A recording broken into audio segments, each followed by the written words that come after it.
Hey Rick, Hey Megan, how you doing? good. I like your background. Looks very professional. Thank you. You Putting even it have a up. microphone on. I know, is That that crazy? I know. How about that? I got a light. Ooh, check it out. I know.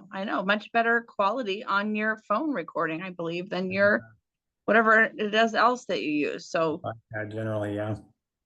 good idea. Okay, so let's get right to it today. We were kind of stumped with what to talk about, but I think a relevant what to talk about is sort of the end of summer market. Hmm. And what to do if you're a home seller, if you're a home buyer, what to expect the next couple of weeks, and kind of prepare yourself. So, um, I'm going to jump into it. So, if you live around here, school started like elementary school, high school started like the second week of August. Okay, so that was like the last 2 weeks. And Hmm. so school used to start after Labor Day. And so people were still on vacation and they still had time. But if you really in the future, next year, if you want to sell your house or buy a house before school starts, I mean, you got to like start this in April. But here we are, school has started. And so for a home buyer, that means if you are living in an area with a really sought after school district, that you might have a little better opportunity now because people are back into school in that area. And so it might be a little bit, instead of having 40 buyers for one house, there might be 10. Hmm. So that's a little bit more favorable.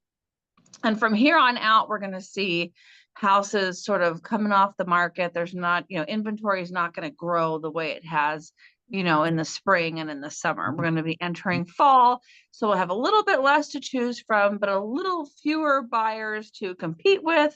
So overall, I got to tell you, you cannot time the market. It's ridiculous. It's a fool's game. But It my is. favorite time to buy is at the end of fall and winter because we just seem to really be able to take our time and look. So if you weren't able to find something in the summer, don't be discouraged. Things are still happening and you'll definitely be able to find something, I think, by the end of the year, at least for most people. But Yeah, agree on that. Yeah, yeah. as we know over the years, this time of year is perfect because, the buyers that are out there are really very serious buyers. They really want to buy. And the same Mhm. on the seller side, they really want to move. So you've got Right. motivated buyers and sellers on both sides. And sometimes there's not quite as many buyers in the market. So instead of having 10 or 12 buyers on one offer, we might have three or four, which is really to our benefit. Yeah, And yeah. buyers And still, if you're a home seller, don't fret. It is what it is. You can't time the market. Just do the best you can.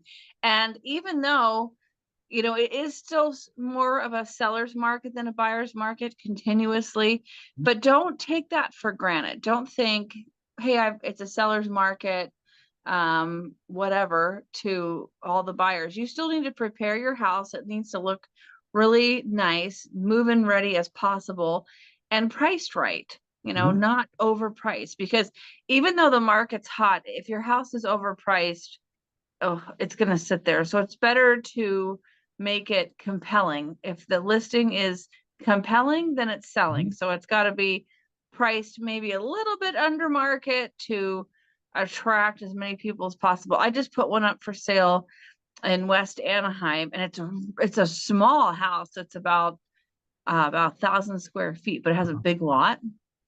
It's about an 8,000 square foot lot. And the house across the street was like totally remodeled and bigger and all this kind of stuff. And it sold a few months ago for just under 900,000. I mean, it has an addition, has two full bathrooms. Anyway, like mine doesn't have air conditioning or things like that. It's very simple, honest house. Anyway, so I priced it at 799 Oh. and I have offers now in the 870s. Ooh, So there you I'm going go. to end up getting pretty close to the one across the street that was Hmm. bigger and that had more upgrades and that sort of thing, just because I priced it right. It's like I got a lot of interest, and so I was able to, really reach that buyer that was looking to wrap something up. So you still, so with your seller, make sure Mhm. the house is presentable and price it right. If the house is not presentable, price it right. If it is presentable, price it right. Price it to reflect what you've got. Right. And to your earlier point about pricing, that's so key to that. And you're very good at that, we know. But, some other sellers might hit that house at 850 instead of 799, and they would not have offers at 870. They No, wouldn't. They would probably no offers right now. You'd be yeah, looking to because people in 850 are looking at 850 houses. right. And so, it might be a little bit different, but at 799, it's like, oh wow, this is a really good deal. There you go. Yeah. Yeah. Which is Okay, Rick. Well, I appreciate you and your time, and I like this look. I think you should always use your phone, and we will talk again soon. awesome. Thanks, Megan. Appreciate you. Thank you. Bye-bye.